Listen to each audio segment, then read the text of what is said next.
दोस्तों, स्वागत है आपका आज के सेशन में। आज हम लोग करने वाले हैं UP PCS, all state PCS और यूपी एसआई के लिए अति महत्वपूर्ण प्रश्न जो कि आपके एग्जाम में आने वाले हैं। चलिए शुरू करते हैं। ये टेस्ट संख्या 5 है और हिंदी माध्यम में है। एकदम सुपर रिवीजन है और बिल्कुल धैर्य बना के बैठिए, क्योंकि यहाँ से प्रश्न जरूर जो है आपको एग्जाम में देखने को मिलेंगे। प्रश्न तो केवल 10 हैं, लेकिन 30-40 प्रश्न के बराबर हैं, क्योंकि व्याख्या सहित है। चलिए शुरू करते हैं। देखिए, पहला प्रश्न क्या है कि भारत में मानव का सर्वप्रथम जो है साक्ष्य कहाँ मिलता है। भारत में अगर मानव का साक्ष्य देखा जाए तो सर्वप्रथम कहाँ मिलता है। ऑप्शन आपके सामने दिया हुआ है। नीलगिरी की पहाड़ियां, शिवालिक पहाड़ियां, नलमल्ला की पहाड़ियां, नर्मदा घाटी। तो भैया इसका जो उत्तर हो जाएगा वो हो जाएगा आपका डी ऑप्शन। क्या हो जाएगा? D option. नर्मदा घाटी में सर्वप्रथम मानव के साक्ष्य मिले हैं। अब देखिए, यहां से इसके बाद जो है एक अति महत्वपूर्ण चीज ये बनता है, भारत में मानव का सर्वप्रथम जो साक्ष्य नर्मदा घाटी में अवस्थित हथनौरा मध्य प्रदेश नामक स्थल में से प्राप्त होता है। और जो इसकी खोज किए हैं वो किए हैं अरुण सुनकिया 1982 में। कब किए हैं? अरुण सुनकिया किए हैं 1982 में किए हैं। तो ये आपको ध्यान रखना है। कहां पे मिला है? तो मध्य प्रदेश में हथनौरा नाम का एक स्थान है, वहां पे। आगे बढ़ते हैं, प्रश्न संख्या 2 पे आते हैं। निम्न में से कौन सा सही सुमेलित नहीं है? एक तरफ हड़प्पा पूरा स्थल दिया हुआ है और दूसरी तरफ दिया हुआ है भारत का राज्य। ठीक है, तो कौन सुमेलित नहीं है? देखिए, जो बालू नामक स्थान है, पूरा स्थल है, वो हरियाणा में है, बिल्कुल सही है। ठीक है, पहला क्या है आपका? बिल्कुल सही है। मांडा जो है जम्मू कश्मीर में, ये भी सही है। पांडवी गुजरात में है, ये भी सही है। हुलास जो है पंजाब में नहीं है, तो ये गलत है। ठीक है, ये क्या है? गलत है। तो उत्तर क्या हो जाएगा आपका? उत्तर जो है हो जाएगा डी ऑप्शन। हुलास जो है पंजाब में नहीं है, हुलास है अपना प्रदेश उत्तर प्रदेश में। कहां पे है? उत्तर प्रदेश में है। ठीक है, ये इंपॉर्टेंट है। ठीक है, ध्यान रखना है आपको। हुलास जो है उत्तर प्रदेश में है। कुछ ऐसे डाटा फैक्ट्स हैं जिनको आपको याद रखना पड़ेगा या मैप के हिसाब से प्रैक्टिस करनी पड़ेगी, नहीं तो जो एग्जाम में आप खाएंगे धोखा। निम्नलिखित में से कौन सा बौद्ध मत में निर्माण की अवधारणा की सर्वश्रेष्ठ व्याख्या है?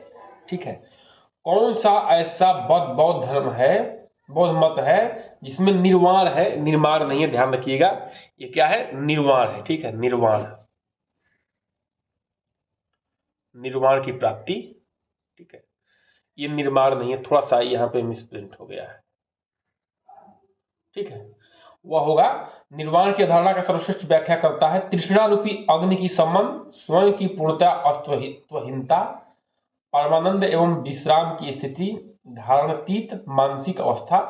तो उत्तर हो जाएगा, वो हो जाएगा आपका ए ऑप्शन। क्या हो जाएगा? A option. ठीक है, तृष्णा रूपी अग्नि की संबंध। अगर किसी व्यक्ति को बौद्ध मत के अनुसार निर्वाण की प्राप्ति करनी है तो उसको अपने तृष्णा को शांत करना पड़ेगा। जो इच्छा की आग है उसको खत्म करना पड़ेगा, तभी वो निर्वाण की स्थिति में जा सकता है। जैसे यहाँ पे देख सकते हैं, बुद्ध ने निर्वाण को मन की उस परम शांति के रूप में वर्णित किया है जहां कोई तृष्णा, क्रोध और दूसरी विषादकारी मन स्थितियां से परे है, लेकिन नहीं है। जो अगर कह सकते हैं कि वह व्यक्ति निर्वाण की स्थिति में पहुंच चुका है, परम शांति की स्थिति में पहुंच चुका है, जिसके अंदर तृष्णा नहीं है, यानी कि कोई इच्छा नहीं है, चाहे वो वर्तमान में हो या भविष्य में हो, या कोई क्रोध नहीं है या कोई विषादकारी मन स्थिति नहीं है। ठीक है, आगे बढ़ते हैं, प्रश्न संख्या 4 पे आते हैं। निम्नलिखित में से किस मंदिर परिसर में एक भारी भरकम नंदी का मूर्ति है जिसे भारत का विशालतम नंदी मूर्ति माना जाता है? नंदी कौन है? तो नंदी जो है पौराणिक कथाओं के हिसाब से भगवान शिव के क्या है? सवारी है, इनकी बैल है। ठीक है, और इनकी विशालतम मूर्ति जो है किस नदी में स्थित है, आपको ये बताना है। तो बृहदेश्वर मंदिर में, लिंगराज मंदिर में, कंदरिया महादेव मंदिर में या लेपाक्षी मंदिर में?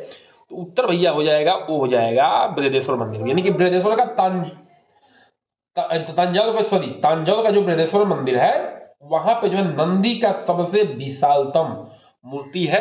इनको बनवाया था तांजौर के शासकों ने और वो थे राज प्रथम। कौन थे?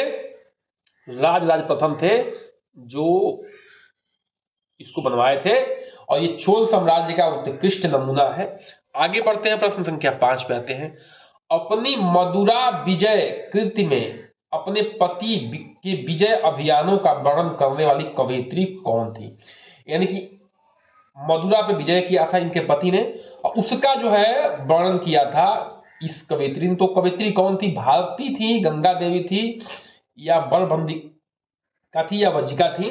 तो उत्तर हो जाएगा भैया आपका, हो जाएगा बी ऑप्शन। क्या हो जाएगा? B option. ठीक है, ये थी गंगा देवी। इन्होंने अपने पति का मदुरा विजय में वर्णन किया है, उन्होंने मदुरा पे विजय प्राप्त किया था।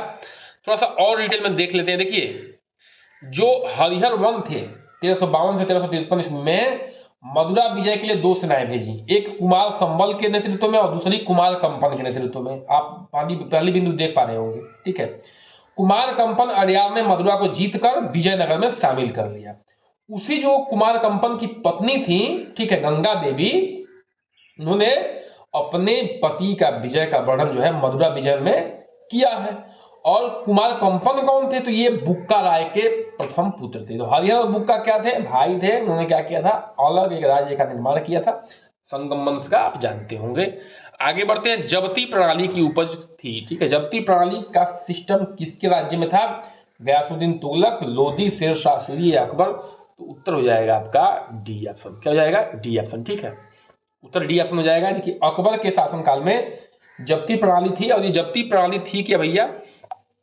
ये जो है भूराजस्व वसूली की एक प्रणाली का प्रचलन था।